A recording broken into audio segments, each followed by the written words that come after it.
shaking right now. Is it? What are you doing? I don't know, so I hand it to you. Oh, great. You did notice it. Did notice it. I saw them. And she Mountains there, let's go back combos instead of combos. Right. That's just. Mention that. I call to order the school board meeting, January 14th at Cordova School District. Please stand for the flag. Allegiance to the flag of the United States of America, and to and to the republic for which it stands, one nation under God, indivisible, justice for all. Roll call, please. Jake Gleason, Here, and Cordova, Here. Emma Merritt, Present. Here. Here. Here. We have a quorum. And at this time, I bring to everyone's attention the correspondence. The Merry Christmas wishes from the Cordova High School. Hope everyone had a chance to take a look at those. And at this time, I need a motion to approve the meeting agenda. I'll move to approve the agenda for January 14th, 2026 as stated. Second. Been moved in second, discussion. Roll call, please. Kate Trudeau, Yes. Pete Huffner, Yes. Emma Merritt. Yes. Nick Crutoff, Yes, Jake Gleason. yes,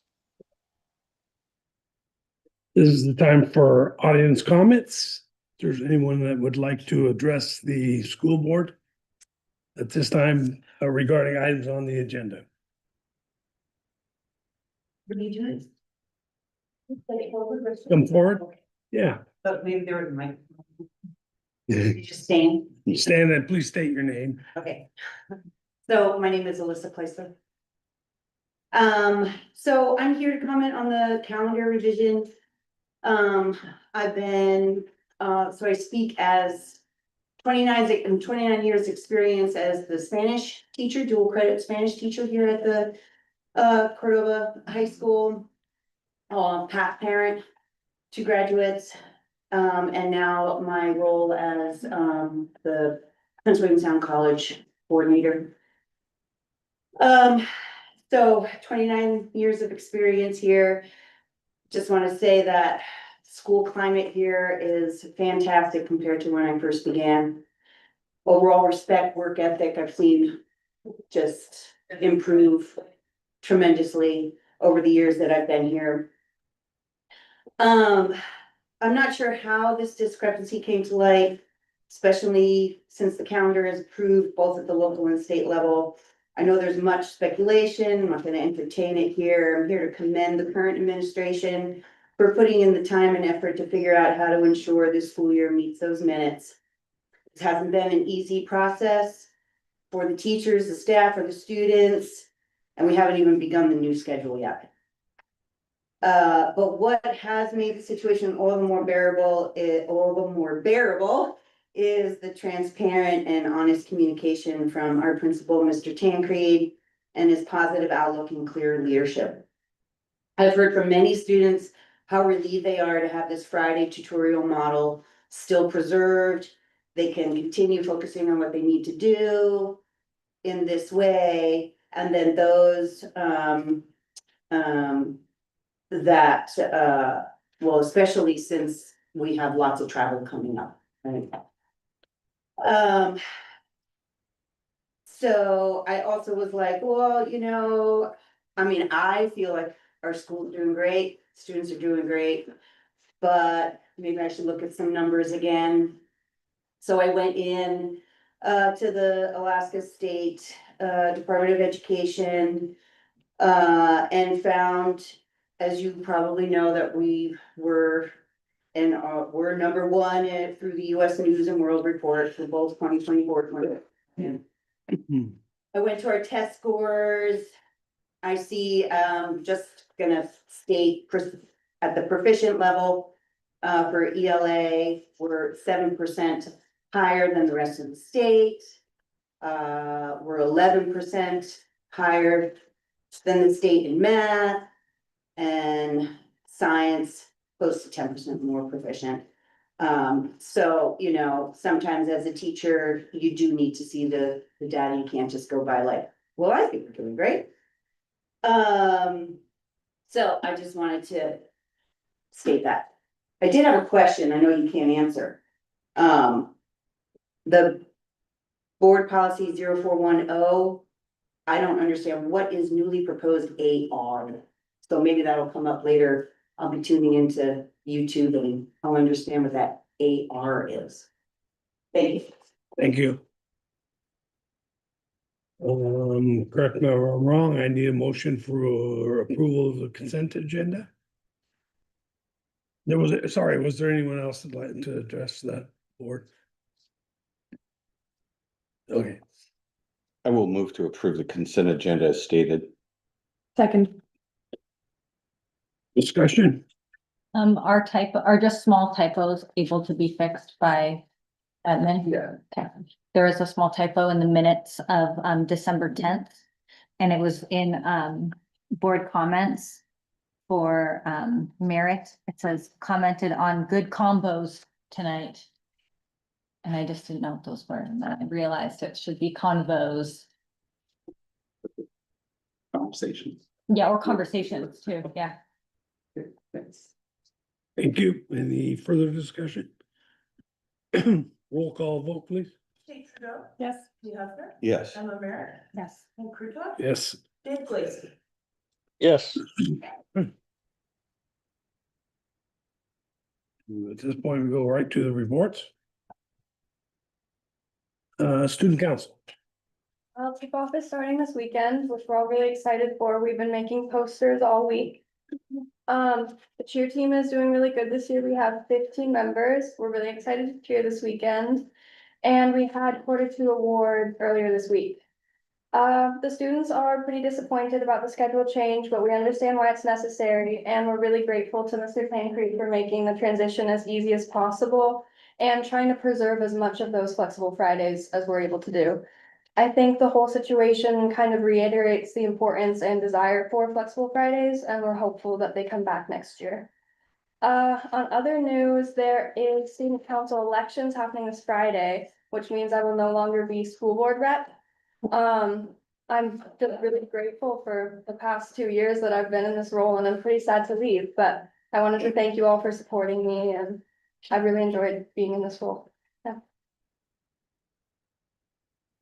Morgan, I would say thank you for being a rep, and you've done a great job. Thank you. Yes, I've appreciated your presence at the table. It's been fun to have you at various fly-ins and such as well. And look forward to seeing what problem you'll solve in the future. So really cool. yeah, I'd just say your reports are always short and to the point, but I really enjoyed that. Yeah, that's the goal. Any other comments? CEA,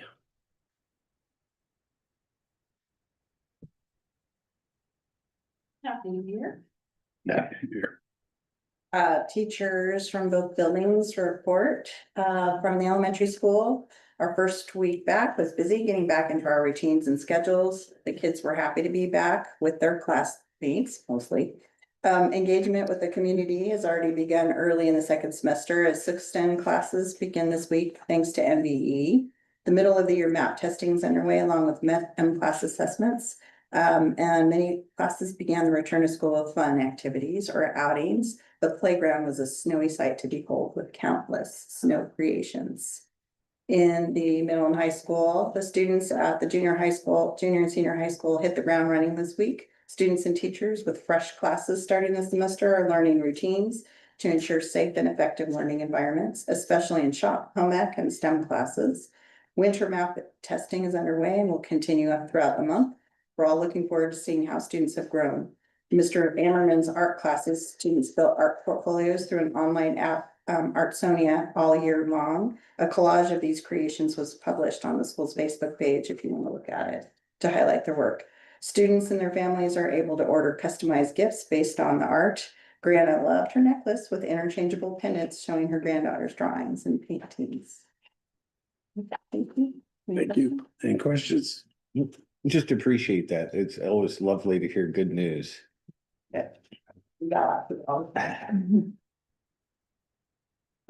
Cordova Classified Employee Group.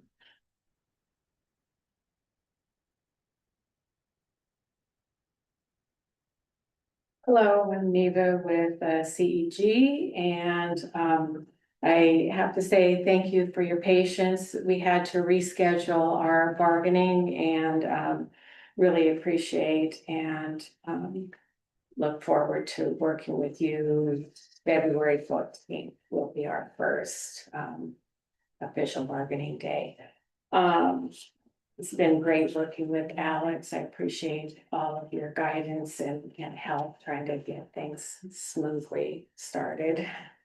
So the paras and aides have been working really hard with the school students, both at Mount Eccles and CHS, getting ready for tip off, and posters should be abounding in the halls and in the gymnasium. We also help, some of the paras help hang the elementary school art down at the post office. So take your time and take a look at some of those. They've been newly replaced recently since it was ours again. CEG is looking forward to tip off and lending support at the scoreboard, the concessions and ticket taking at the doors. We also have members working on fundraising for the upcoming music and close-up trips that are at students. Any questions? Thank you. Thank you. I was gonna say something about the negotiations on February 14th. It should be just sweet and done in a couple hours. Yeah. Appreciate that. Anyone from the city council? I suspect not. In that case, we'll go on to committee reports, starting with the AASB, Pete. Okay, yeah, we've got the fly-in coming up here, February 7th through the 10th. It's gonna be a law and policy day. The NEA president, Laura Capel will be there, as well as Clint Campion, and the Anchorage Police Lieutenant and Commander of the Anchorage School District Resource Program, as well as the North Slope Superintendent. And then on Sunday, it'll be an advocacy day. And then Monday and Tuesday is speaking to the legislature. And that's about all we have at this point. We rolled out a whole bunch of policies over this chapter 4 policies. And just before the Christmas break, just sort of a Christmas present to everybody. And whenever you dig into those, let me know and I should come down and watch you play with the dashboard. But that's about all that's going on at this point. There are quite a number of superintendent searches going on right at this point. I think there's 7 or 8 or something. But it is interesting how we get out front, in front of everything. So that was a good move on our part. So otherwise, that's about everything that's going on at ASB. Thank you, Pete. Junior, senior high site council, anything to report? There was not one. Nope, was not one. Elementary site council, Also was not one. also waiting on to have one soon, I think. January 21st. Yeah. Safety and Facility Committee. We had a meeting in December, which we spoke about at the last board meeting. We'll have one coming up in February. I was seeing at some point, 17th, 18th, something like that. 24th. What's that? 24th. Yeah, I was close. 24th of February. Curriculum Committee. We haven't met since last meeting. Okay. Policy Committee. Yeah, we met yesterday. Yeah, yesterday was it? I think it was, yeah. We've been going through the zeros and went through half the 1,000s. Stopped at one of the public complaint processes. And we've got another one scheduled for February, like, I should know it. When is it? 10th? Yeah, okay, the 10th. So, we're cruising through all the policies in a really thoughtful manner. It's kind of funny, I suppose. I was probably the stinker initially with just not forming a policy committee because I wanted all the board members to be reading the policies, but having this, an administrator, a principal, one of the principals, and teacher, as well as a community member and a board member really gets a good conversation going. So I've changed my tune and I'm pushing that out to everybody these days. So you can change. Thank you. Negotiation committee, we heard that we're gonna be negotiating February 14th, that we said PM. Okay. And let's move on to administrative reports, starting with Seth.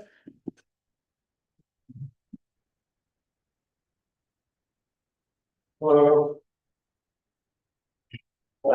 Big week, obviously everybody's talking about tip off, we also have robotics leaving, hopefully tomorrow with a little bit of a ferry change, for their regional tournament as well. That's this week's status, there's more traveling to come with basketball and cheer and stuff. Any questions? Yes. So last meeting, we didn't know if we were gonna have a tip off. How did we pull off tip off? Did the teams, all those teams decided to, they paid their way or? Some did, some had maybe some help. I'd say that the biggest change that did happen for this, allowed this to come together was, Alaska Airlines, gave a discount for Reddington to, commit fully. So after a lot of hoopla with the ferry, they're pretty slammed. I mean, with the pictures they showed were, they're not ready. They showed some pictures that's like, okay, yeah, we can't really rely on you, which, you know, they tried their darndest, but, they couldn't make it back in time, but thankfully as like a saving grace, Alaska Airlines came through, so. Okay, so Alaska Airlines, gave, They gave a discount enough for Reddington to commit. and then the other teams paid for themselves. Yeah. Then we were fine. Yeah. Would it be appropriate for the board to send Alaska Airlines a thank you for their participation? Yeah, I think that definitely could be in the works. Yeah, maybe we can put something together, we can all sign it and, yeah. Yes. Yeah. How's the travel agency going? I was chuckling in sort of I mean, in a, not a, yeah, you're doing a lot of work there. Yeah, yeah, It's just another day. just trying to get kids traveling. Thanks for all Stay on the schedule. So I see Gnome's JV men's teams coming. Yeah, Do they have a varsity team or do? they do, and they're very, very, very good. They've been very. I was wondering about for a it. long time. I didn't know if they were committed to something else. Yeah, they're one of the best teams in 3A, and they have been for Okay, the last 5, 6. I mean, honestly, they were the best when I was in high school too, so. keep it competitive this way. Yeah, and thankfully, their AD, Pat, he grew up here, and so we have a little bit of a connection, whereas he and his brother, Matt Callahan, is our official that comes every weekend for basketball. So we have a little bit of a connection, and Matt reached out to his brother, and I reached out to him, and it was like, you got anything? Can you help us? Can you find teams for us? And he said, well, I've got a pretty good boys JV team that might compete pretty well, so then bring them. So, yeah, that's the backstory. Right, thank you. Anything else? Oh, thank you. Okay. And Ms. Gonzalez. Hello all. I was putting my board report together and was amazed at how many things I had to add, even though there were only 2 weeks of school from the last board meeting to this one. Lots going on, lots coming up. We have our readathon and our one school, one book, that's number 2. Coming soon. And everybody's back in swing, they're not testing and we're administering the MCAS screener. And it's been very busy. Any questions?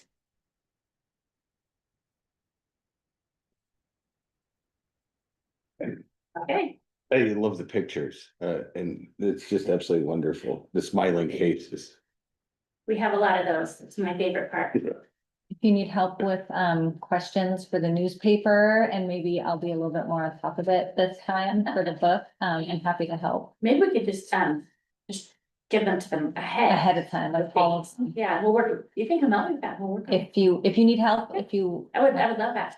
and maybe this is an appropriate time, board, is it okay if we put something in the newspaper from the board that says, please join us in, like, inviting the community to do the readathon or the one school, one book with, is that okay? I think, With the board, Yeah. I know we've talked a little bit about that, but like, I don't really want it to come just from me as a board member, you know, we've had a lot of discussions, I just think it carries a lot more weight if it's all of us instead of just. Sure, you can send my name on there. no, I think it's a great idea, because one of our goals is outreach in the community, so. Sounds good to me. Okay, All right. so I'll work with you, because I'll kind of. Well, and I did also find out just today that there is a sequel to this upcoming book, and I didn't think there was. And so I ordered some copies for the library because they'll arrive just as we finish this book. So I'm excited about that. Yeah. Okay. Thank you. Thank you. And we'll move down to Paul. Good evening, how's everyone? Great. This month we saw a slight dip in attendance, but it seemed to correspond to student vacations, and we had a lot of kids sick with flu and flu-like symptoms. So nothing that I'm concerned about at this point. We did have, I wanted to point out on December 12th, our Flexible Friday, we had 110 students in attendance and were able to deliver 298 either tutorials or interventions. So statistically, every kid got at least 3 extra hits on that day, which I think is a pretty neat statistic. It just shows that the kids are here to get things done. Team time, I believe you guys received a couple of cards for our team time project. We were able to put out 125 cards in the community that showed appreciation and thanks for things that the community does for. We also had our winter concert. Miss Fast now did a fantastic job as always, and had a number of new numbers for the students to perform. It was a good time. We had a couple of wrestlers who qualified for state. Gunnar Davis took 4th, and Blake Bailey took 6th. So we're proud of our wrestlers. We also had to deck the halls this last month, which was supported by CEC. Our 10th grade one with the Peanuts theme. I don't know if any of you had a chance to see any of the decorations, but they really went all out this year. Pretty interesting. And lastly, our next site council, we didn't have a site council meeting for December because of the short month and everyone's on vacation. And we were scheduled for the 29th of this month, and our subject will be the calendar and schedule change that's coming up. So what questions do you have for me? First of all, thank you for the cards. The Science Center loved their cards. Great. The students chose who to send them to, by the way. Oh, really sweet. My question, and it kind of relates to the new business calendar revision, so maybe this isn't the appropriate time, but I was curious what the new schedule is going to look like at the high school with mandatory Friday, if they're going to still have study halls and interventions, or if it's going to be class periods. So we're not gonna hold traditional class periods. We'll be capturing 210 minutes of instruction for the day. Students who need interventions will still get some of their interventions. Students who need tutorials will still get some of their tutorials. We'll also be holding a study period that will be supervised by a couple of certified teachers. So that students who don't traditionally attend will have something to do at that time. But we're going to try to honor the majority of our flexible Friday schedule. Knowing that it will be a little bit difficult. Yes. So the follow-up is there's no like traditional classroom time. It's study hall time and then flexible Friday. So it's interventions, it's tutorials, and then it's gonna be students who traditionally don't come. Mhm. We'll have a study period, Mhm. and they'll be working on extensions from their classroom. Or we might even see if we can define some additional tutorial groups. But it's not like I have home ec, so I get to go to home ec on Friday. It's not like normal. If you had home ec Monday through Thursday, Mhm. you'd have the opportunity to go to your home ec classroom and work on anything you hadn't finished. Yeah, but it's not like home ec. There's no like class schedule. There's not Like a you're class schedule. like the norm, like you're based on your Monday through Friday. There's Yeah. not a class Okay. schedule. Students who meet for like activity groups, like Tsunami Bowl, will they still be allowed to meet for their extracurriculars? Yep, anything that is school related, and you know, because clearly if they, for those students, if they had something that they had either had a planned intervention or had a planned tutorial, you know, a lot of our kids had, you know, Miss Pearson runs an English lit workshop, Miss Moody runs a history workshop. If they were not already engaged in those, then they would absolutely be able to go to Tsunami Bowl or other things that, you know, I know that like the Cordova Center has some things coming up. It's possible that we might be able to on a Friday, take them over to see part of a performance on Friday, right? It just kind of depends on what their individual needs are and what they've come here for. But absolutely, we're not preventing kids from doing Tsunami Bowl.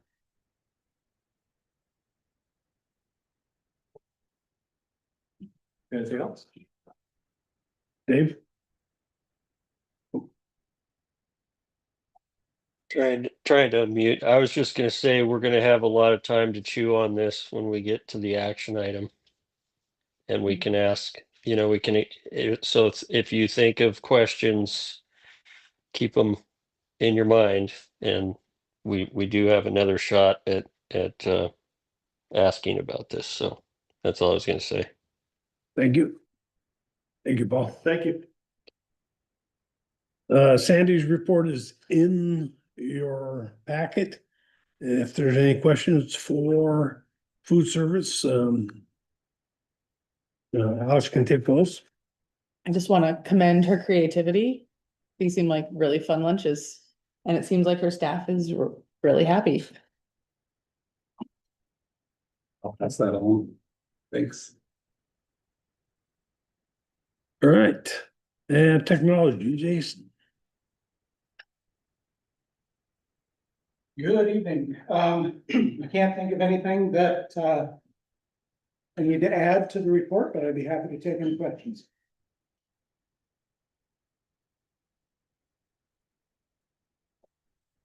Can't even think of a good question.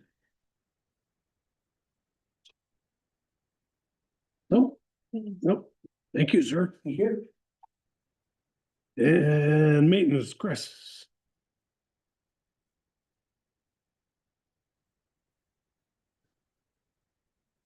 Over the break, we refinished the floor in the kitchen, gave a fresh coat in the cafeteria over at Mount Eccles. We hung up some of the new activities banners that showed you guys here at meetings past. Did some floor scrubbing here, just kind of general housekeeping and deep cleaning throughout the building. Other than that, regular maintenance items. I think I got everything in there. Any questions from you guys?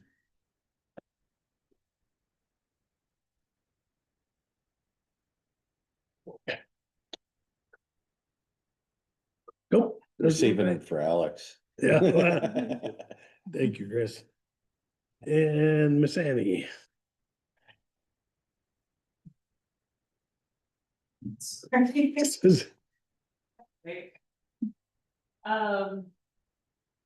My report is there. Don't have any, I mean, it's just been, yeah. all the things. Any questions? Are all the things good? So far. Excellent, that's all we need. Sure. There you go. Answer authoritatively.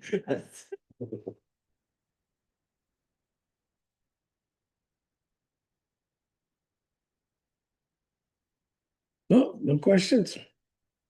No questions. Alex, Could I be so lucky as well? No. Yeah, so my report's in the packet, through form with information. If you have any, questions, I'd be happy to take a shot at them.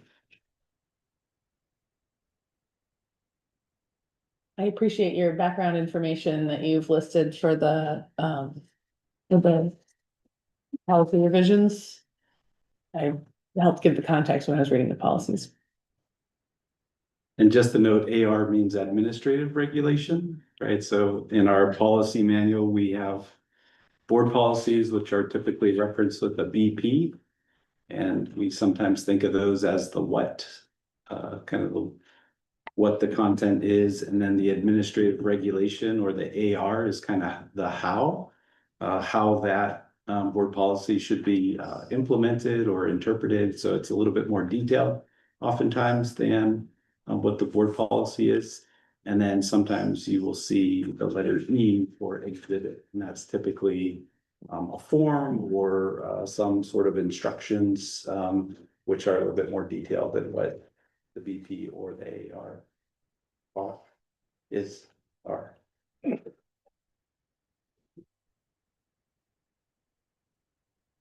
That was interesting on those anonymous donations. That was very nice. So the 1,000 was for the letters training and the other one is for general activities program fund. Oh, it's very, very nice individuals. That was the only thing I could come up with. That's always a nice surprise to receive people in the office, requesting anonymity, but once one person knows or two people know, then shot it in anonymity flees sometimes, but we'll respect those individuals' wishes to not be publicized for their donations, but we certainly appreciate them. do we earmark those donations specifically and let those people know what they were used for, or do they just go into those particular fund areas? Yeah, so we have a policy, a board policy on donations, right? And the way that reads is that once a person donates money to the district, it becomes the property of the district, and then the district can use it as it sees fit, right? But there's a risk to that general sort of dump into the general fund. So in my time here, we certainly have met the request donating money for those particular reasons. So we have notes in our accounts that $1,000 is earmarked for letters training for professional development, and then the $5,000 is earmarked for general activities needs. Thank you.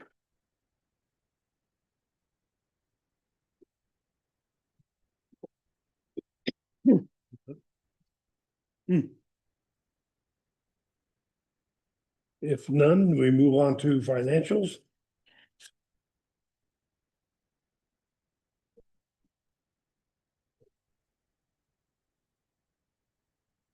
Yeah.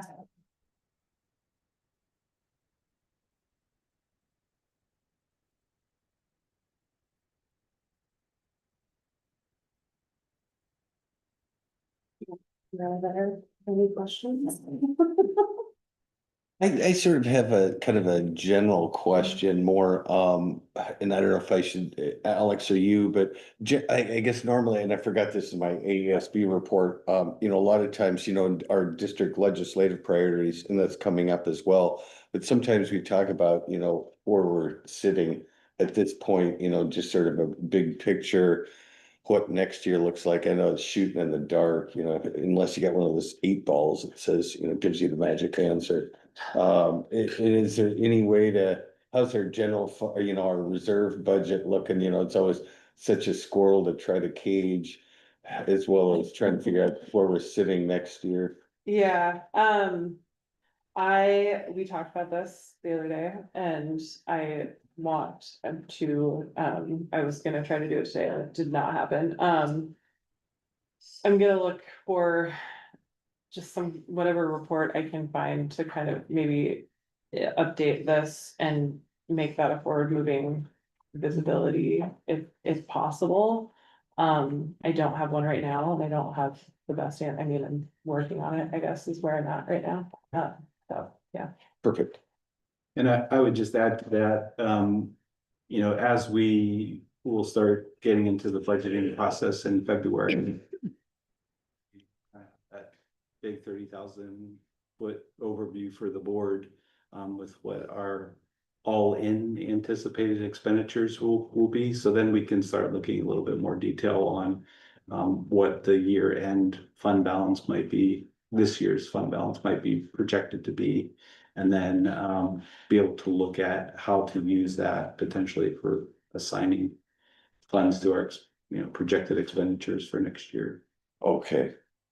And that's the funny thing, we used to have two legislative fly-ins, one, early on and then one later on, sort of when you kind of have an idea about your budget, and it's sort of crazy that, how we're so early on in the session to a certain extent, and it'll be before the next board meeting, but and sorry if I'm talking out of line with this on this particular topic, but yeah, somehow figuring out something to talk to the legislature about. So we've had discussions about fund balance. And I can't remember, is this the last year we're allowed to carry more than a certain percent, or has that expired? That's passed. So are we projecting right now that we will have a fund balance greater than?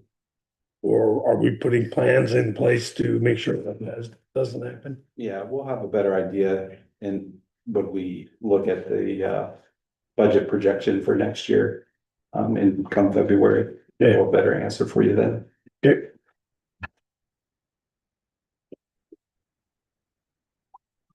Any other questions regarding the finances?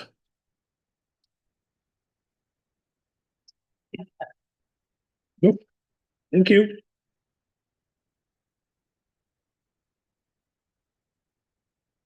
Move on to information items. First is ASB Leadership Academy and Legislative Fly-In. And we're gonna try to determine today, I think, which two board members will be attending. I'm not flying down I won't be flying as staff this time. They have enough staff down in Juneau for the meeting, but I'd like to attend. I support that. Just a point of order, let's wait until we get to that item on the new unfinished business. Okay. This is just information. This is just information. Okay, sorry. Thank you. I had underlined determined two members. Okay, we'll get to that in a minute. So this is the information. It looks like that fly-in is going to be February 7th through 10th. Is that it for superintendent finalists information?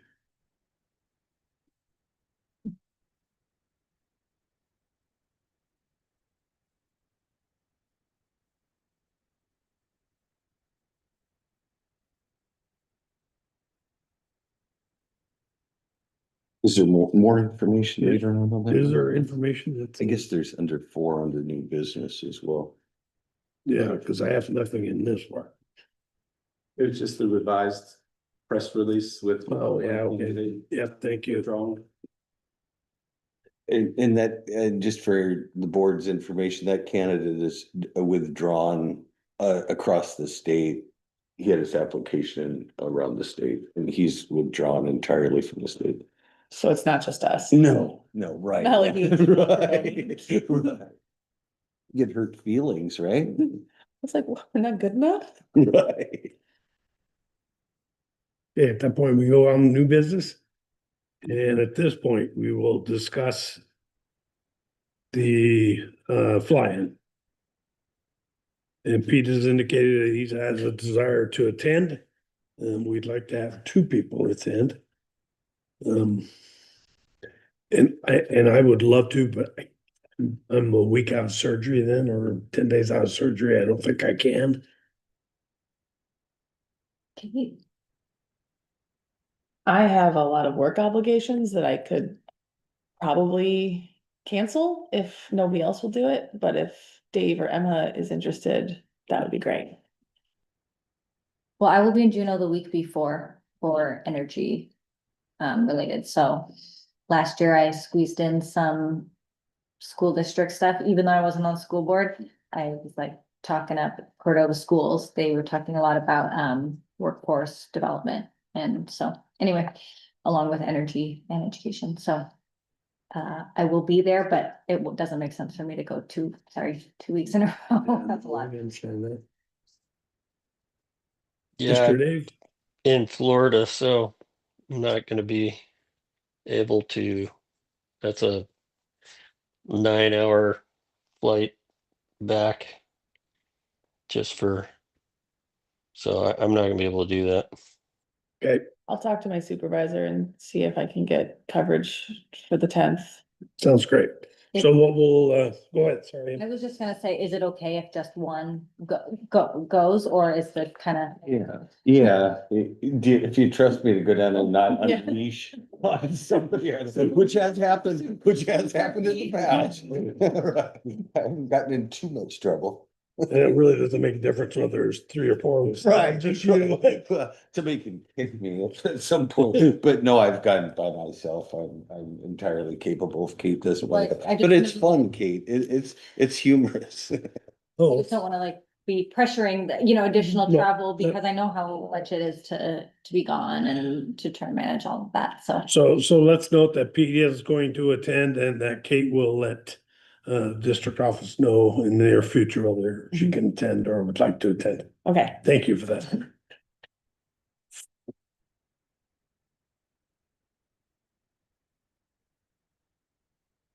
We have discussion on the 2026 regular meeting date.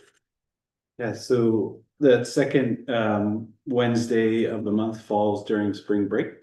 And typically we don't hold the regular meeting during spring break. We certainly can, but staff won't be here and others may or may not be here, so just wanted the board to kind of consider maybe pushing that until the following week. I think that was the 18th or so.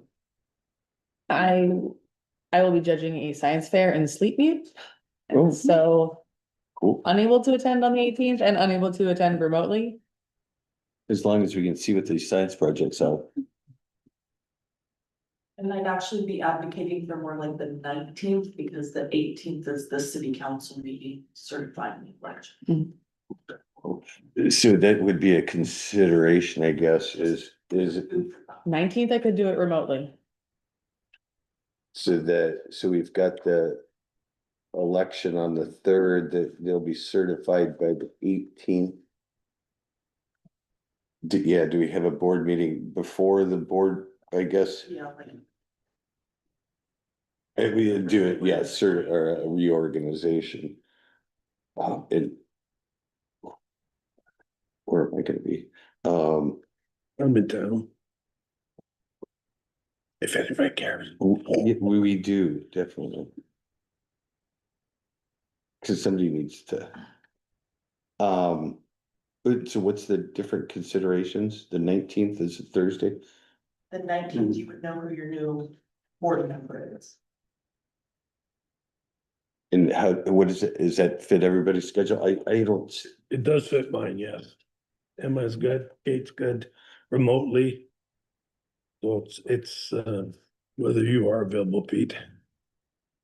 Yeah, should be. And Alex, that works for the district. And like special meetings. Right. We could probably do it at one time. We could. we could have a special meeting either a half an hour before to elect new officers. Or we don't have to elect new officers at that meeting. We could do it at a later time, but it just has to be within 9 days of the city certifying the election. So we can figure out what that looks like at a later time. But if it could be within that day, Could just do it all at one. yeah. What that would look like.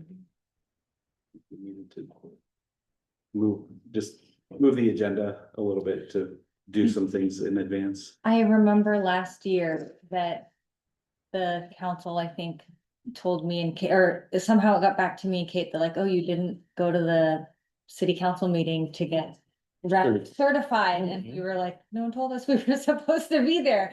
But anyway, so then is that, Oh, by the way, we have to do the oath. so is that why we did a special meeting? Or can the new candidates just go to the city council meeting on the 18th? That, yeah, and you can have your oath and be sworn in, whoever. So that could be enough. So we might not need to have a special meeting? You need to have a special, We do. meeting, have the reorganization of the board. To elect the officers every year. Gotcha. So never mind, yeah. I think I would like to within do it that- all at one yeah, time within so that that we day, don't have figure 2 out- nights. What that might look like. Right, yeah, as well as giving, I'm sorry you guys didn't get to go down and get sworn in. I am, it's all part of the process. I love process. All right. Next item on the agenda for new business is the scholarship fund discussion.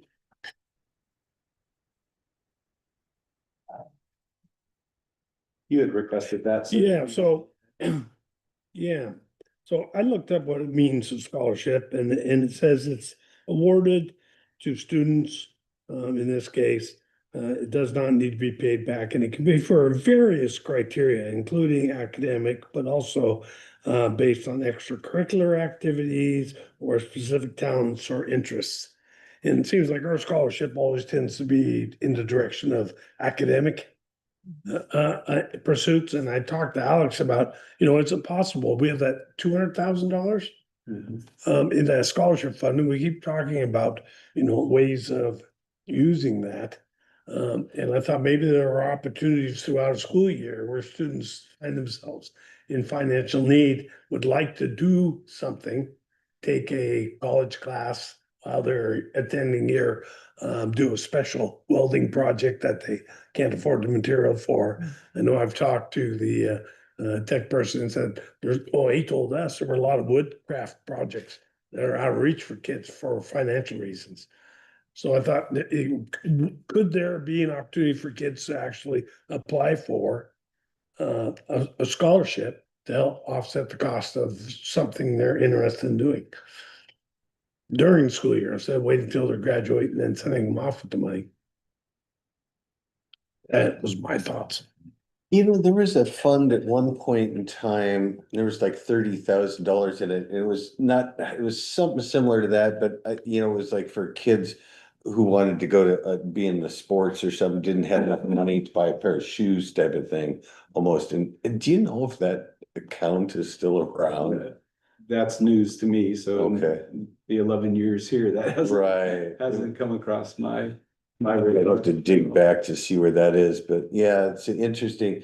We have the 200,000, we've done the scholarship thing. I mean, we did advocate for people with to go to VOTEC training as Sure, well. yep. Anything, any type of continued. I don't think learning. we're spending the interest down on that, are we? The scholarships we offer is, Probably not. yeah, I mean, we're building that, based on just some of the interest that is accruing. I don't know what that number is right offhand, but. In the years that we've kind of distributed some of that funds, it's certainly, it's still hovering right around that $200,000 mark, give or take. And that's some years we've given, up to $10,000 away to various students. So It'd be close. How's the scholarship fund funded? I don't know that question. Okay. So 11 years ago, when I got here, I came across the scholarship fund and there was no notation as to where or how or who.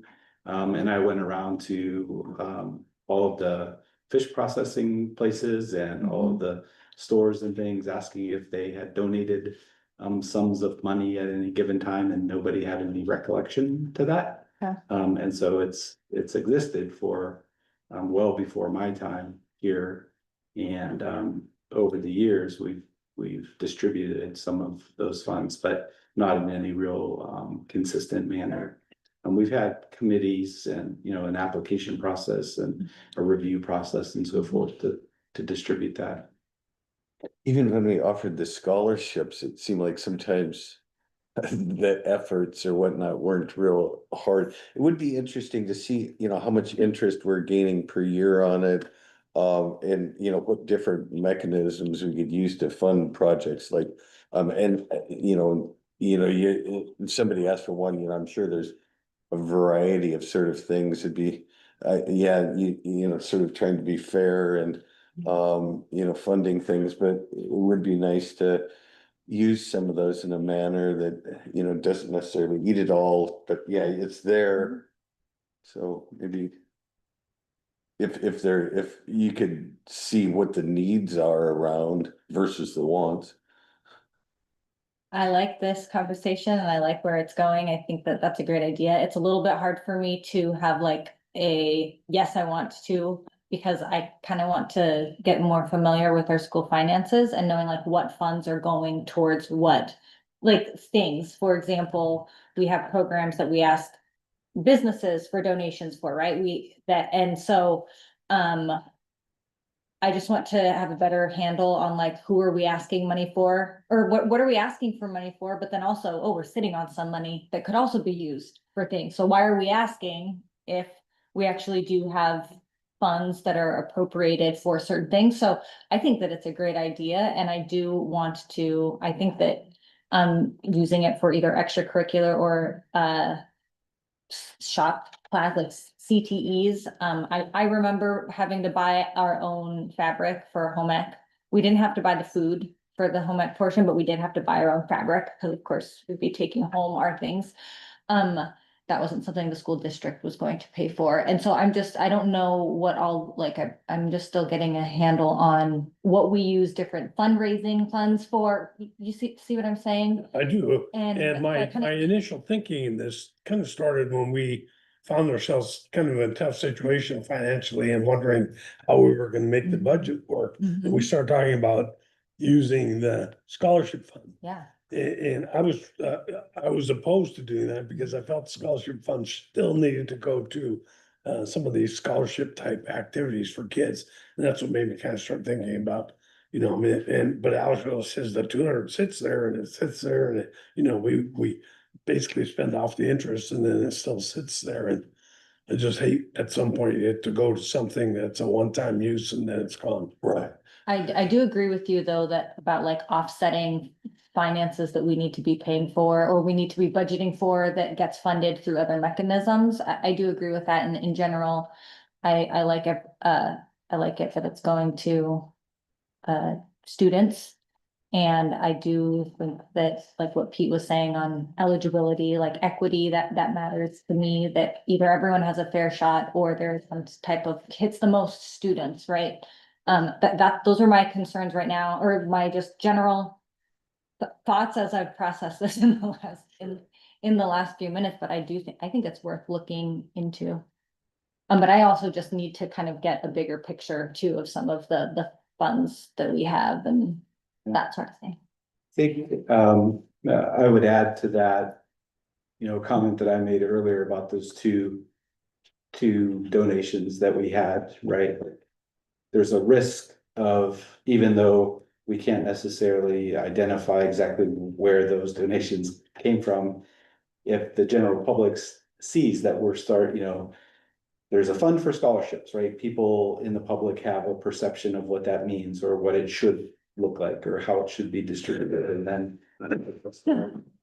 using that for far-reaching purposes, people might be a little hesitant, you know, to give future donations if we're not using them as what originally intended. But to Hank's point, I think that as he kind of read a little description of, scholarship and what that might mean, I think there's pretty good application for, instructional, sorts of needs, particularly in the area of career and technology or career and tech education, right? And so teachers tend to know, who and when a good thing might be needed for students, right?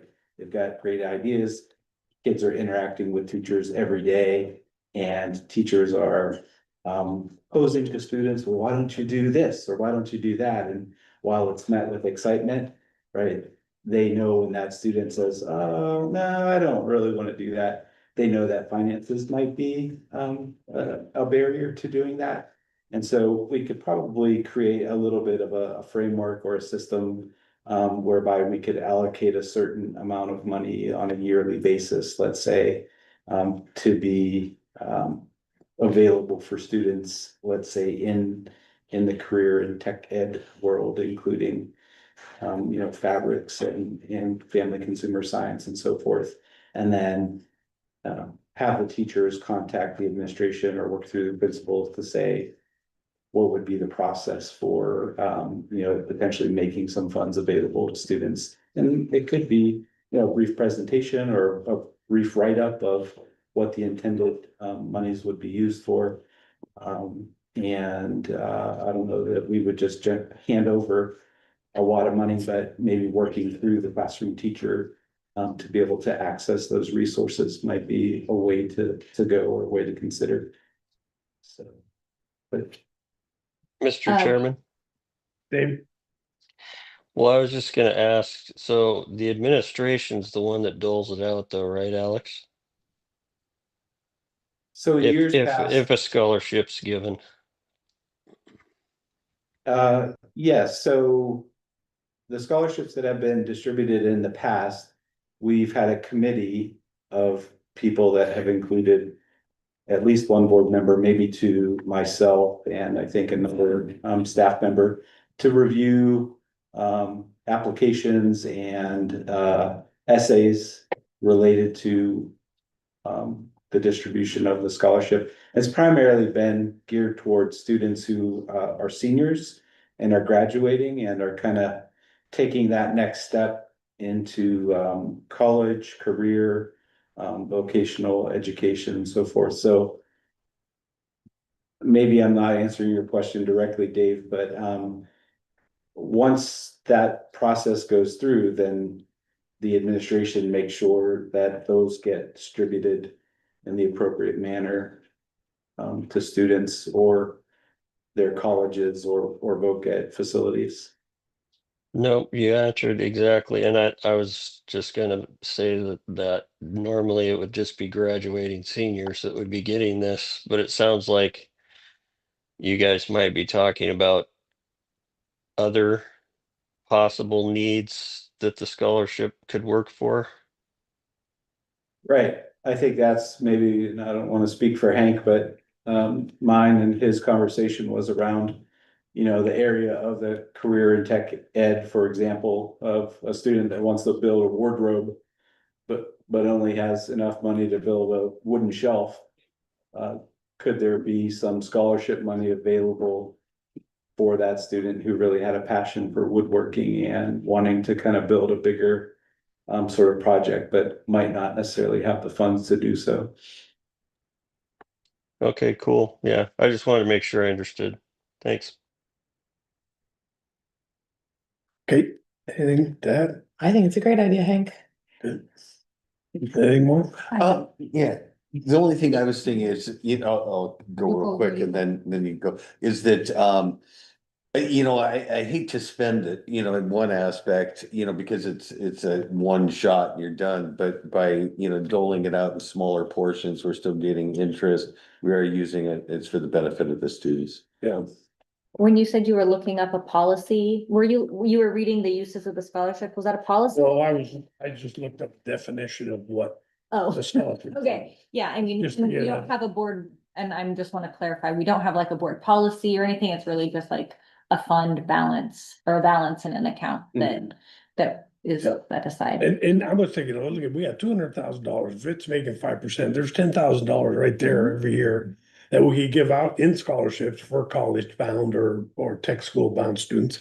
If we took another $10,000 from that, it would last 20 years. I mean, it's a chunk of money.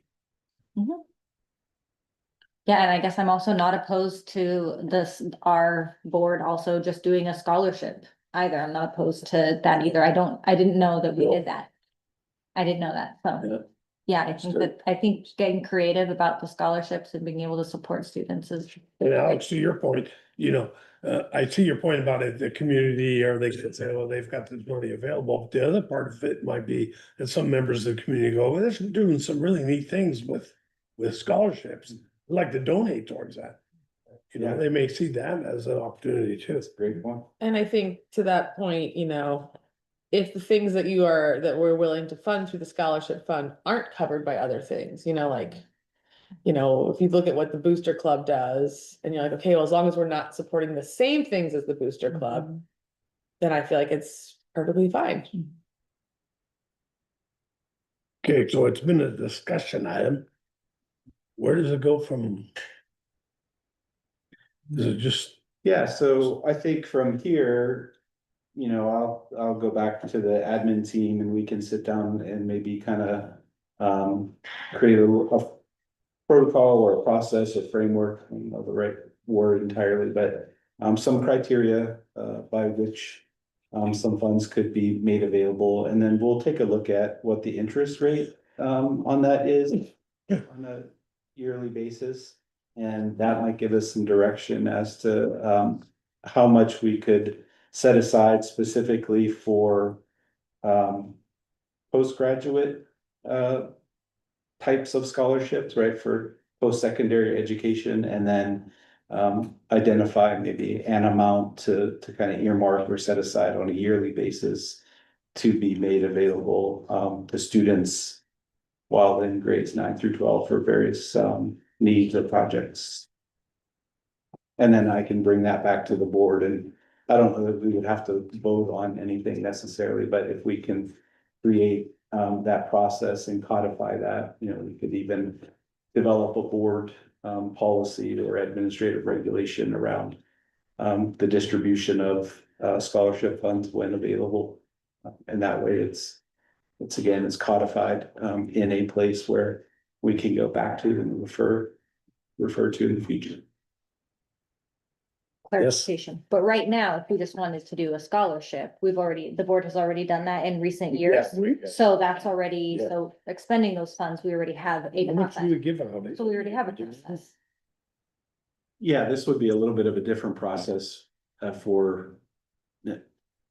traditionally, those scholarships have gone to seniors who are graduating, so we just kind of modify that process a little bit to include some criteria around students currently enrolled in grades 9 through 12.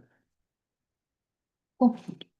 Generally around $10,000. 10,000, that's what I thought, yeah. Item number 4 in a new business, superintendent finalist onset visit draft. On-site visit draft, there we go. Yeah, so AASB put together the draft, and it's included in the package just as kind of information, and I just wanted to make sure that we got it in front of the board so that they perhaps understood what their part or what their role in the weekend would be. I don't necessarily need to go through it day by day or line by line, but that'll give you a general sense. We did hear back today, as a matter of fact, from AASB consultant that will be coming this weekend. And the change would be on Sunday. That 5:30 to 6 o'clock timeframe. Joanne is the person who's coming from AASB. She suggested modifying that from a 5:30 to 6:30, where the candidates will do their introduction and then kind of go into the community forum. So Right now, there's a survey out where people can identify the topics by which they want to hear from the candidates on, and then I suspect AASB will look at those topics, and then they likely have a pool of questions related to those areas that will be asked to the candidates. So during that community time, right, the community stakeholder time, everybody, of course, is welcome, but that's when the candidates would sit in front of the crowd, so to speak, and then take turns answering the questions that are coming from the community. So that 5:30 to 6:30 timeline is when that would occur. And then following that, each of the candidates would then go to the student forum group. So one of them would go to the student forum, and then the other would go to the staff forum. And then they would engage in some Q&A based on those survey questions or topics that come back to AASB. And then after a half an hour, they would switch groups. That's really, I think, the only major change. It's not a huge change, but as what's presented in that time. So the community's exit tickets, where will that fall in?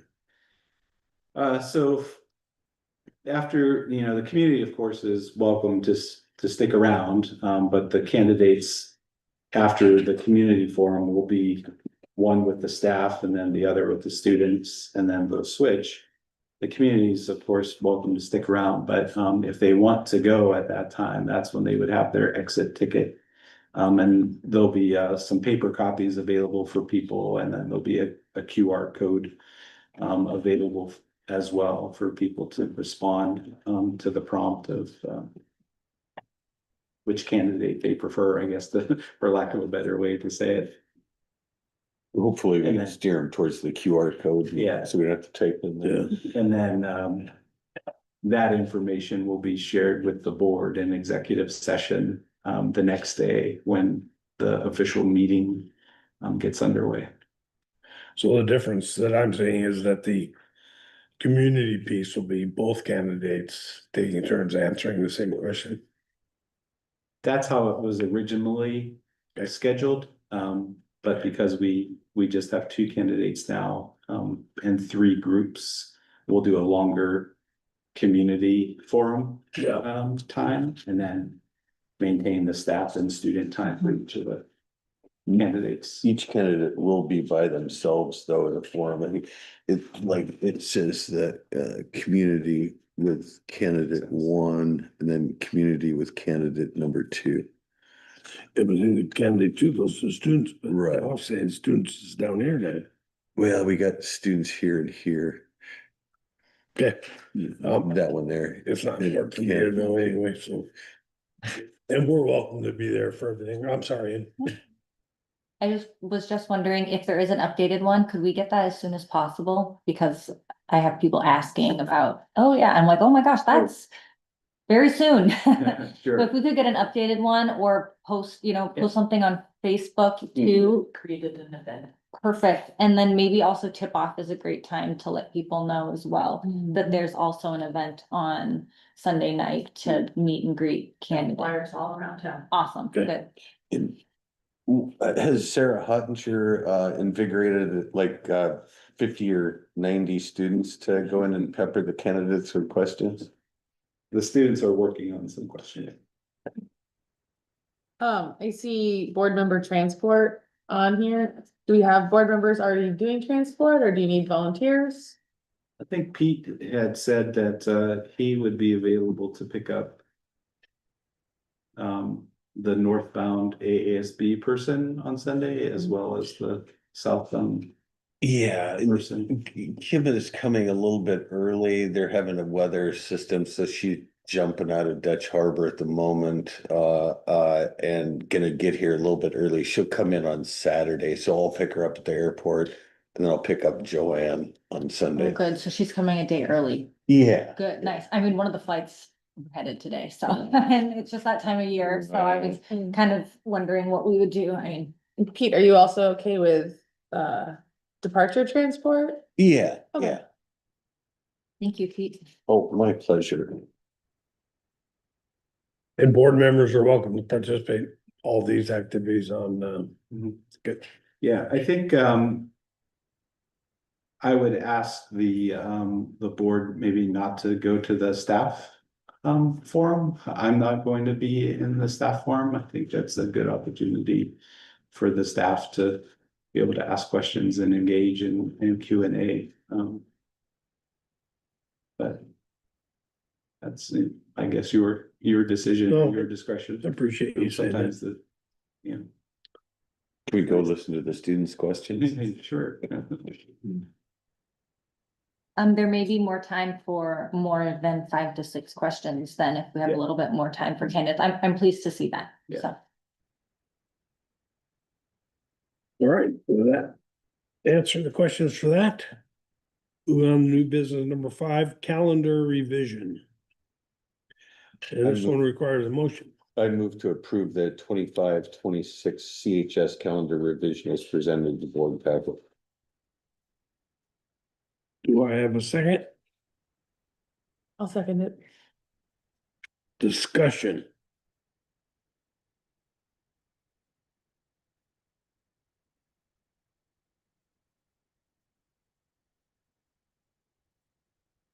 I've provided the background information, I think, pretty detailed in the packet. We would be looking at adding 13 Fridays for this semester to capture some additional time. I have questions on this. Sure. So is the discrepancy, what is the discrepancy? Like, what did the state say was the discrepancy between calculating hours? We're being proactive in making the adjustment. Should the state have any questions about our calendar? So the state didn't say we had to make a change, and the state didn't say there's a discrepancy. Cause I don't really know, I'm kind of concerned with the state approving, like, we have authority to approve a calendar. And we submitted that to the state and the state approved it, right? Yeah, it's come to my attention that the state may have a different view on how the time is calculated versus how we have calculated the time. And this is a proactive effort on our part to not have our calendar be questioned. And they didn't question it when, I mean, we've had this calendar for 5 years, so for the state to. Right, come in and say, oh. We've had 2 different commissioners during the time as well, so there may be some difference between commissioners as well. Okay. So. I mean, doesn't that, or I don't know, I just don't think, like, we have authority as a school board, right, with approving calendars and local control, and we've submitted for approval, so. I'm just wondering, what are the grounds for the state then? If we were approved, how can they not approve us? Or like, How can they the reject approval. it? You approved the calendar and this commissioner under this administration has approved this calendar before. So what is going on at the state that they would, why would they do, like? Yeah. This is like local control versus state control, and I understand Well, that we want to make, like, we absolutely need to meet state statutes, but isn't that why we ask for approval, and isn't that why they approve it? yeah, so when you do an hours-based calendar, the commissioner has or is required to approve that, right? So we go through the process of the board approving the calendar, and then we make a request to the commissioner, and the commissioner can either say yes or no based on the equivalent of approximately 180 days. And so we did receive approval, and I have received some information, not in an official capacity, but there are people questioning whether or not our calendar meets the required hours. So administratively, I'm making a recommendation to the board to adjust our calendar to include those Fridays so that there is no question whatsoever about the number of hours that we have in our school year. Are these, and maybe you can't answer this, but are these questions being asked at the state level? Yes, I mean, like, we're not being investigated, so to speak, or, but, there's some conversation happening at the state level as to whether or not our calendar, actually meets the hours. I mean, I would rather, I take a really big issue with the state approved vetting of application that we've provided and then coming back, not even officially, to a school board. And, or why we even have to be proactive? Is this some such sort of like state bullying? I don't know. I just think that I don't think that that's right for the state to approve a calendar and then receive informal communication for us. They approved it. I don't, Yeah, I'm not gonna characterize anybody at the state or reasons or rationale. But again, I'm making a recommendation that the board approve this calendar revision. So that there's no question about our number of hours. I think there is a question about our number of hours, and I want to address that by having the board approve the calendar revision. can we get that question just answered by the state before we make our change? I don't think that's, well. I don't think so. Mr. Chairman, I Mr. mean, Chairman.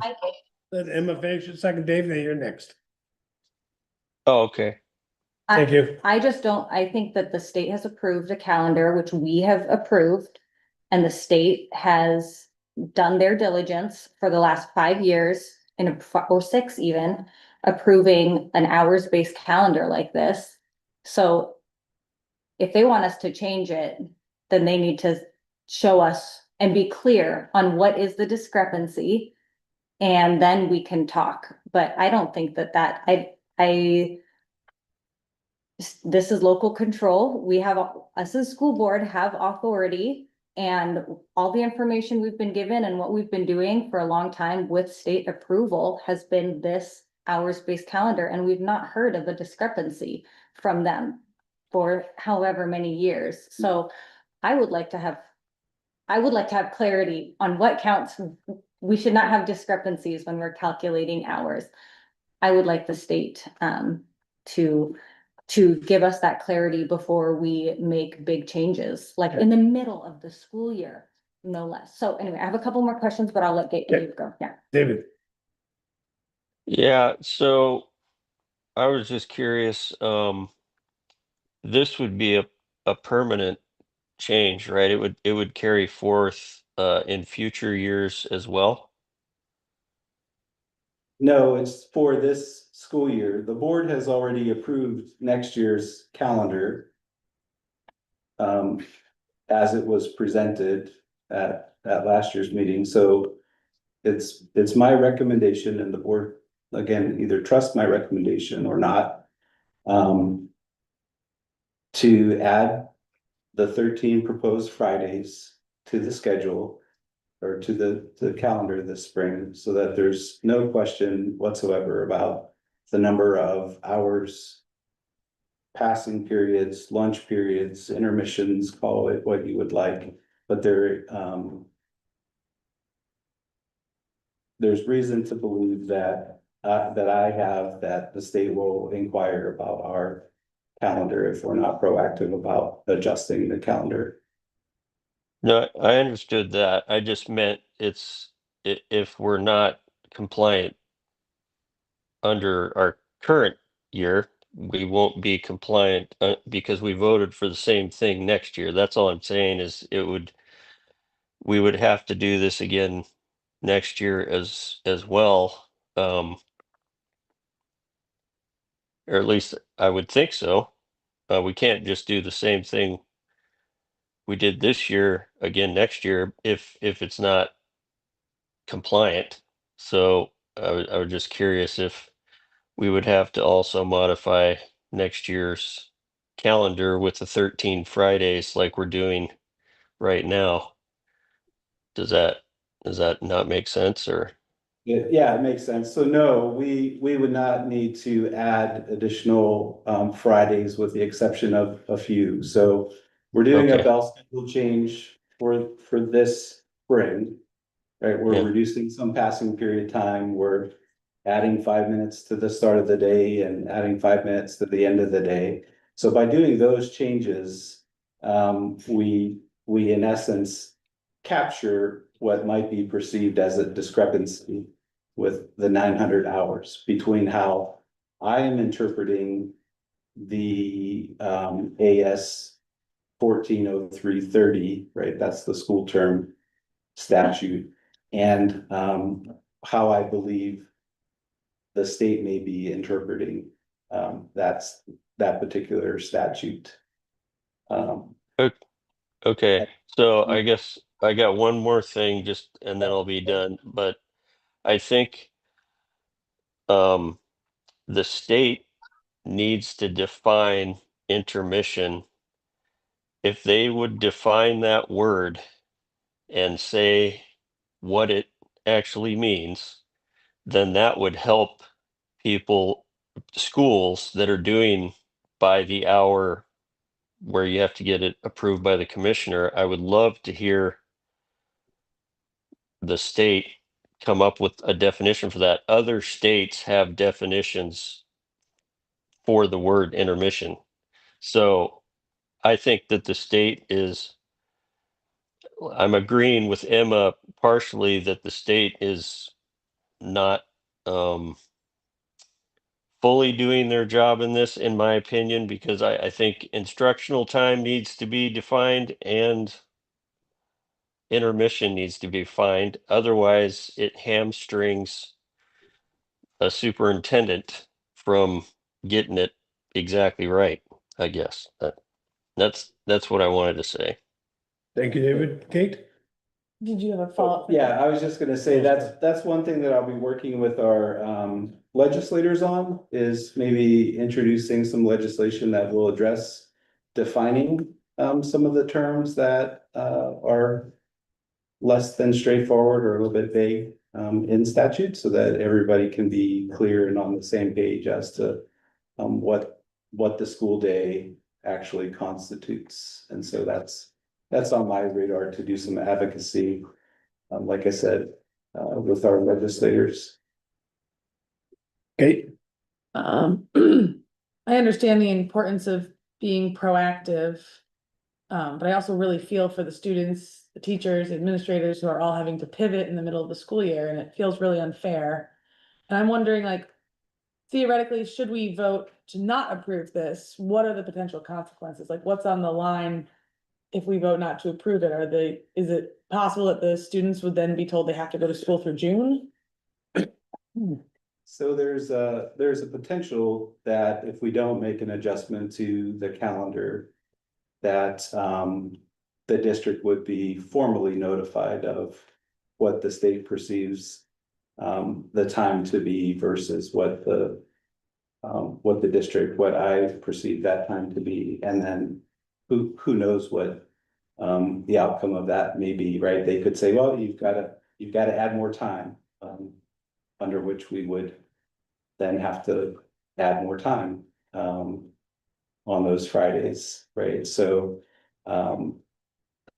our administration, our principal, the teachers, the students were informed about this earlier this week, and conversations took place. And I think you heard from our student representative today, while disappointed, understood the need to potentially make change, so that we were kind of in alignment with what the state's interpretation of that time is.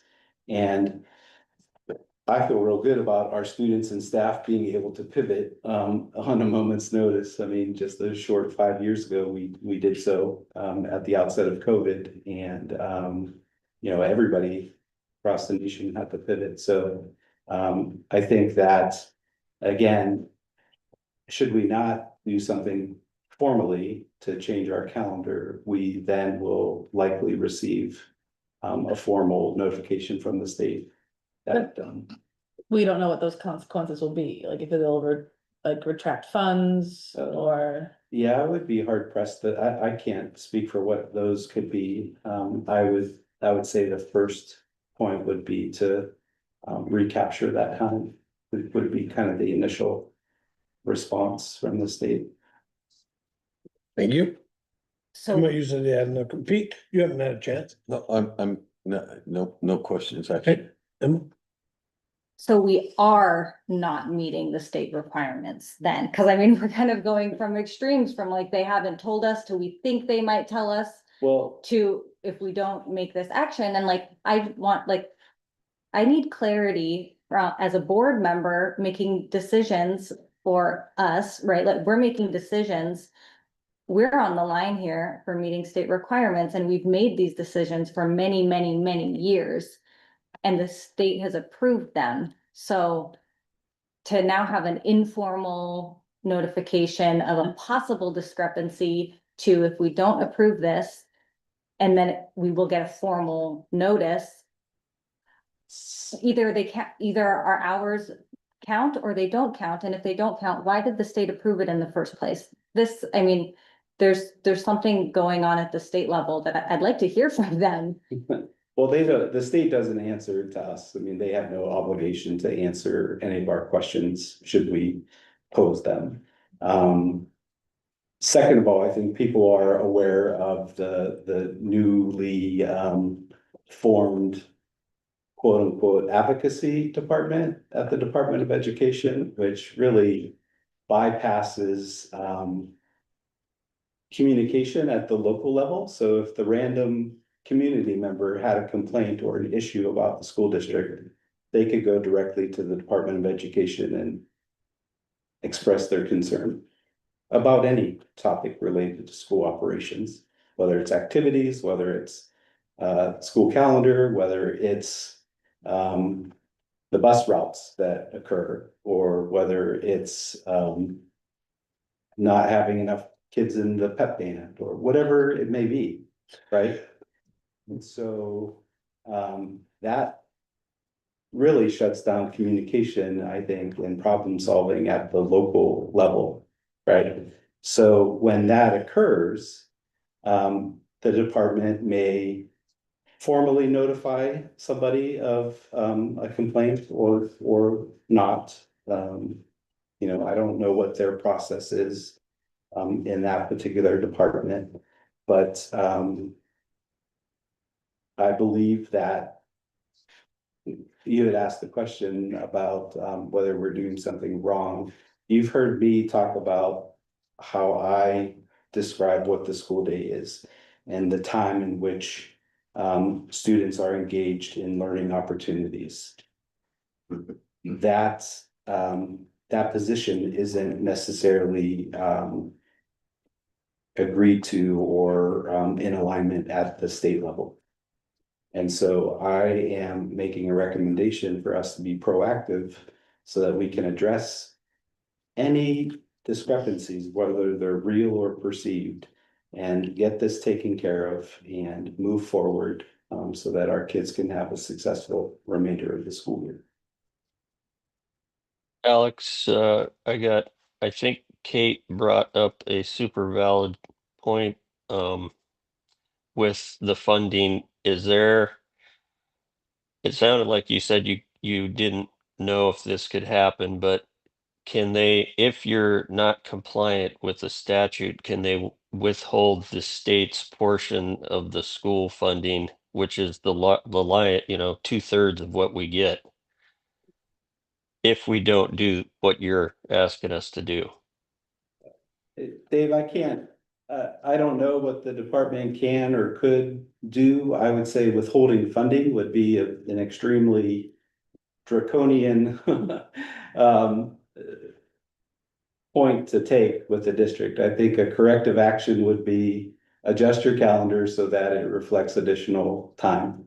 That would likely be their first suggestion or recommendation or advisement of the district. And so again, I am making an effort to be proactive so that we don't have the formal question or notification about does your calendar truly meet the state requirement? I know in Okay. my mind, I believe that it does, but sometimes my beliefs aren't necessarily held with people making decisions at a higher level than where I sit. Yeah, no, I understand that. I just like there must be some sort of they must do something when they get ticked off at a school district, but like you said, you don't have a lot of information on that. I I would like the school to be compliant. I think that would be our top goal as a board. So if if the superintendent is making the suggestion to do this, I think in I'm in favor of doing this. Even though I really am bummed out that some kids are going to lose some intervention um, time. If we have to do this to be compliant, then we need to do this to be compliant in my mind. So that's my take on it. Thanks, Dave. I just have a couple of thoughts and that is, as Alex pointed out, as Dave pointed out, a lot of this is right around the idea of intermissions and what exactly is intermission. Is intermission passing time, or is intermission something bigger than that? And our non-compliance is based on passing time, which is being referred to as intermission, I guess, in this case. I contacted my previous school district, the state of Washington. I said, how do you calculate student contact time? They said first bell to last bell minus half hour for lunch. Nothing to do with 5 minute passing or 3 minute passing or those kind of things. That's all considered student contact time. There's some students that are hanging out with the teacher for a few more minutes. There are some students that are engaging with other students in the hall. That's academic. So I don't understand why currently the term intermission is being used for passing time. Because we are plenty compliant if we just count, first bell to last bell minus half hour lunch. And so I'm disappointed by that. But I also think about what Paul said, and he said there was over 100 students here on a Friday. And since we have 133 high school students, middle school students, it's not impacting most of the students. Most of the students, Paul has assured us, are going to continue to get the interventions and that they need. And so I'm glad that that's the case. And so I think for the health of our district, it would be better to go ahead and just make changes now and not have to deal with the repercussions should they come. And then I agree, pursue finding out exactly the definition. Time. And you guys feel, I mean, public complaints happen. I don't really know what I don't follow some of that, bypassing. I mean, this is the State Department of Education. I don't know why we would not, like, they've approved our calendars.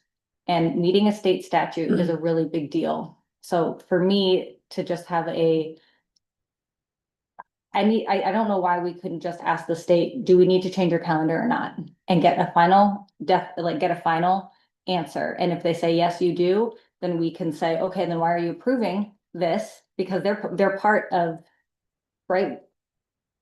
Or do we just not believe in our state education department? I don't know. I'm like new to this, and I look at statutory requirements and asking approval, and I say we have it. Because we've had it, right? You were president, we've got it. So do we need to contact our lawyer? I don't think this is a legal issue that we want to pursue. There's really a straightforward way to address this, and I believe that it's through my recommendation to adjust the calendar, adjust the schedule as presented, and there will then be no question about whether or not we're meeting the statute.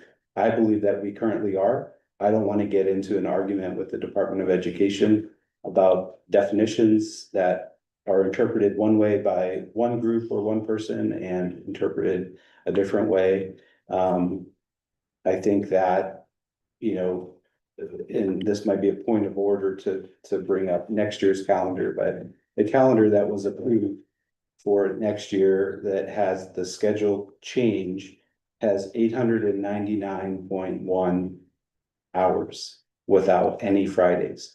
I will be coming back to the board probably next month to ask that 4 Fridays be added, and the intermissions, right, where those number of hours exclude passing periods and lunch. So there should be no question whatsoever, any doubt in anybody's mind that statutorily we're meeting what the law says.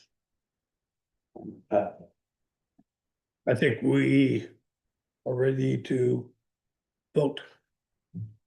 If unless somebody has something they absolutely need to. Roll call vote, please. Kate Trudeau, Yes. Guy Hefner, Yes. Emma Merritt, No. Hank Crudup, Yes. Dave Gleason, Yes. Yeah. Thank you, everyone. That was a tough subject. New business. I move to approve BP 0100 policy or philosophy revision recommendation. First read as presented in the board packet. I'll second. Been moved and seconded. Discussion. I like this policy.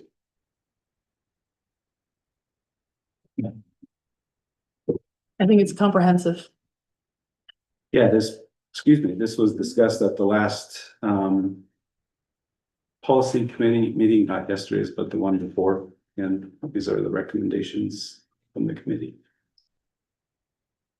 If no further discussion. Roll call vote. Kate Trudeau, Yes. Guy Hefner, Yes. Emma Merritt, Yes. Hank Crudup, Yes. Dave Gleason. Yes. ARO 410. I move to approve 0410 non-discrimination in district programs and activities, Title IX newly proposed AR first read as presented in the board packet. All second. Been moved and seconded. Discussion. So, you know, we have had non-discrimination policies forever. This one is particular to Title IX. And Title IX is, you know, it's a pretty comprehensive federal law. And this just helps to identify and lay out the parameters and processes around should you have a Title IX situation at your school and really provide guidance and so forth. So the committee thought that this was a good one to adopt. And I think maybe I might have mislabeled that as a BP instead of an AR in the packet.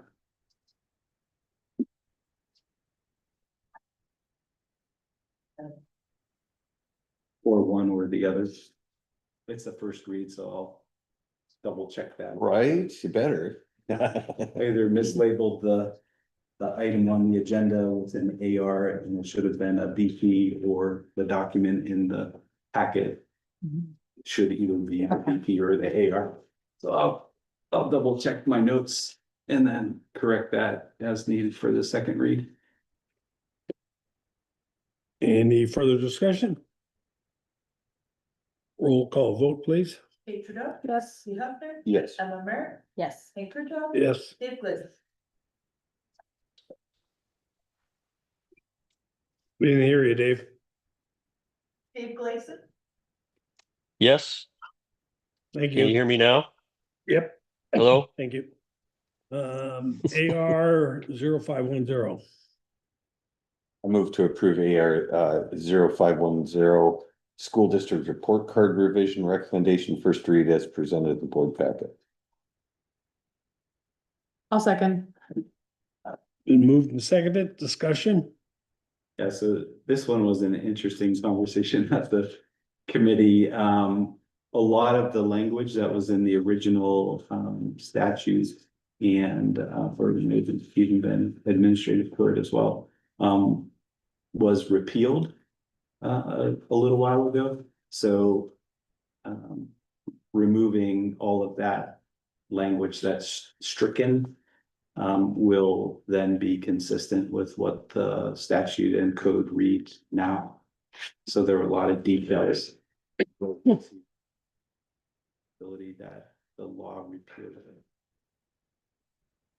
This is just to say, like, you send out that email that says what our designation is, right? Like universal support. This is the one, right? Is this the one that you send out? Right. And so, since this is an AR and kind of not really our thing, it's Mr. Essen's thing, I'm gonna use the opportunity to tell you what I think about it. But, like, I know I see, I know we get those. And I feel like they don't do very much to actually communicate to our families and our community, like how good our school is doing, right? It says like universal support, and then you just see like support everybody, like what, you know? And so I just think like with all communication like that, especially required communication, it's an opportunity to actually say something worthwhile. And I actually also went to the state compass, I think it's called, like Alyssa was mentioning in her public comment about where we are. And I felt like that was a good way to show like what our whole school's English, what our whole school's math was. And then that specific report also indicates if you're universal support or low 5% or whatnot. So just a maybe not even a suggestion, but just a as a parent, it kind of doesn't mean anything when you send it out, but there are resources out there that I think are helpful, and maybe we can use it more as a like look at how great our school's doing a notification. So yeah, I think in that letter that goes out, that particular page is linked in there, so a person could kind of click on that and then be transported to that dashboard display. Gotcha. But yeah, thanks for that. Good to keep in mind. Any other discussion? Roll call vote, please. Yes. Yes. Yes. Yes. Yes. AR 0520. I move to approve AR 0520 school accountability, school improvement recommendation to remove archive first read as presented in the board packet. Second. Been moved and seconded, discussion? I think my comments should have, my previous comments apply to this. I'll say I looked at the wrong ones. 520 versus 510.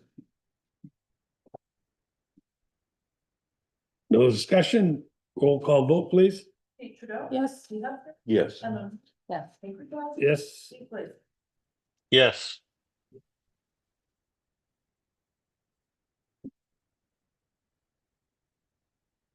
So no contracts, memorandums of agreement. No personnel. Miscellaneous, I have here annual superintendent's evaluation. When do we want to do that?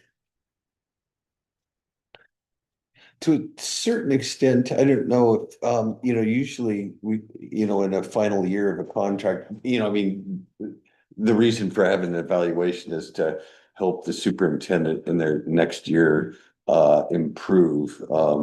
And I've always thought it was we finally get a free pass doing a superintendent evaluation. Yeah, that struggle of doing that one when somebody retires. But did you want us to do one for you for your files? Because I mean, normally you wouldn't do one because I mean, you won't be with us unfortunately next year. And sort of the idea of an evaluation is to help an individual improve, and you've improved as far as you can go. It's up to you, though, if you want us to do one, and if you know, for your files or whatnot. I'll defer to Emma. Well, I totally get what you're saying, but Kate and I have not done a superintendent evaluation before. So just do one brutal. Like a low stakes demo. Yeah, well, no, I just wanna, like, Kate and I have not done a evaluation before, and we've had a lot of conversations about like maybe the way we came in on it versus when we negotiated your contract, anyway. I just thought I would like to be part of or not a negotiation. I'd like to be part of an evaluation to know what our school normally does, and then when we have our new superintendent too, then for me, I'd like to have a little bit of experience. You know what, I agree with you completely about that point, because you don't wanna have a brand new superintendent and have half the board, for Well, example. two and Yeah, two, maybe even three Yeah. people that have never done an evaluation before. So while I wholeheartedly agree with Pete's perspective on this, statutorily, if you want to follow the law, statutorily, you're required to evaluate the superintendent annual basis. In your retirement There's gift. no parentheses optional in your last year in the Right. statute. I'd like to ask the state first. And then Yeah. So, When I retired, my superintendent accidentally forgot. right. So what I will propose then is Christie can send out the evaluation tool to the board.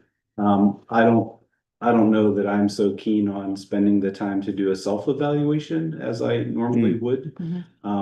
I mean, I could change the date on my last one and send it to you as a self-evaluation. That's the most important aspect of the whole evaluation tool. But no, I think it's a good idea, and to Emma's point around, just kind of going through the process and getting that done. So, you know, we could either have a special meeting in February. February is the usual timeline, January, February.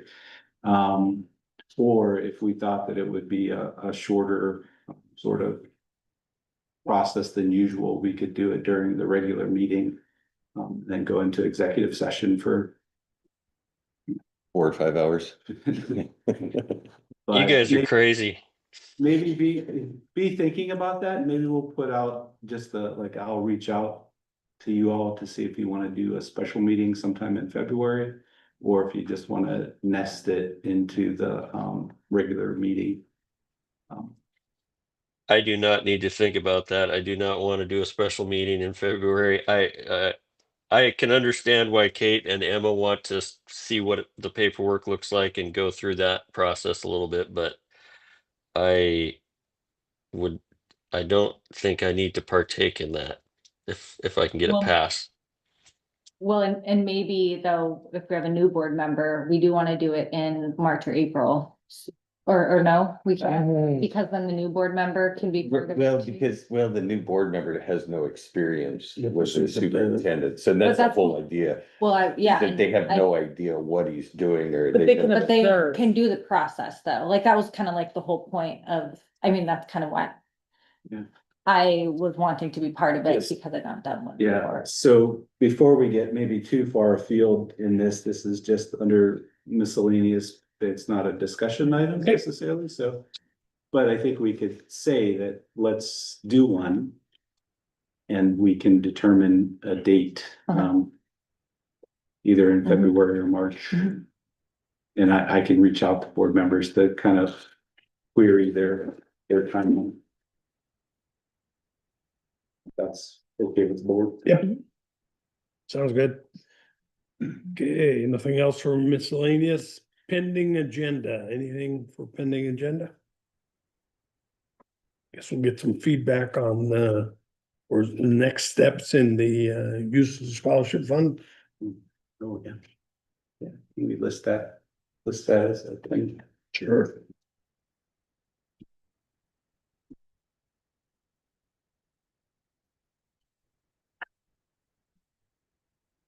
Anybody else? Nothing? Okay. Audience comments.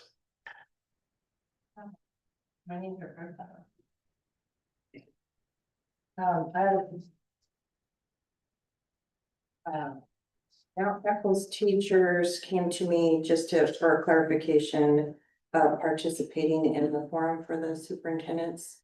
And the CSD stakeholder survey went out. And on the survey, there are just kind of boxes of items. And I was listening to what was being brought up. So if there are specific questions that the teachers have, should they submit those on the bottom of that form, like specific questions? Or should they wait till we wait till the forum? Like, should they Yeah. submit questions? So can I answer that? Please. Now's not that time. I know, that's okay. We need to know this though. Just to add clarification, those questions should be added to the bottom of the survey form. And it's not going to be like a town hall meeting where people just answer questions from the crowd. AASB will review those questions to, check appropriateness, and if there's some things that we wouldn't want candidates to be asked related to like legal matters or family matters, or there's some HR related things that we can't pose to people, so. Okay. Or something that only one person's interested in, nobody else has Right. indicated an interest in it. Yeah, yes. Does that help? Yeah, that Okay. helps. Thank you. Thank you. More audience. What does that? Board comments. You starting with me? I think so. Okay. My comments. I think it's really disappointing that some people somewhere are having a conversation about the discrepancy in our hours, because I trust our school to do the right thing. I think we've been doing the right thing. And I think it's really unfortunate that the students, the teachers, the admin has to pivot in the middle of the school year. But I'd like to give commendations to Mr. Tancred, because both students and teachers have said that under his leadership, they understand why, and they're making a smooth transition. And so I think that's commendable. That's my comment. Thank you. David. I think Kate nailed it. So I would echo that. Thank you. And Go ahead. that's it. Okay. Em? I agree, and I'm very disappointed in our state that we have approval for this calendar, and really that's also on us as a board as well. These discrepancies, like, that's on, like, we approved a calendar and now here we're going back unapproving a calendar. We're part of this, and the state is too. So I completely agree, and I don't think we should have to pivot mid-school year. We should be just fine where we are, and if the state wants to give us that formal, then we can talk and see exactly what the issue is. This is like not any way to run a school district or a state Department of Education. There needs to be clarity. And I await that clarity, and I still think that we are completely within our rights. I mean, we are the Board of Education. We get to make those decisions. So extremely disappointed, and also this is about education. And it's too bad that the whole conversation had to be about meeting state minimums instead of improving education and advancing. So very disappointing. Yeah, I've got the same things. No, I just wanted to say I appreciate the administration, the staff and the students in pivoting up slightly on this. And we'll just move forward. Okay. I agree with what everybody said. I'm very disappointed that we would find ourselves in this position this late in the school year and not 3-4 years ago when we were initially talking about this. But I am proud of the school district and of our board for handling this maturely and being able to say, here's our decision, let's move forward.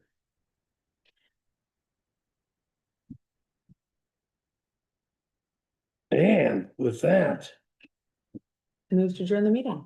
Second. Do we vote on that? Yep. Yes, please. Oh, vote please. Kate Trudeau, Yes. Dee Hoffner, Yes. Ellen Merrick. Yes. Hank Kurtop. Yes. Dave Glazer. Yes, Adjourned. right on. Well, it's 1 a.m. here, so I'm going to bed. Oh.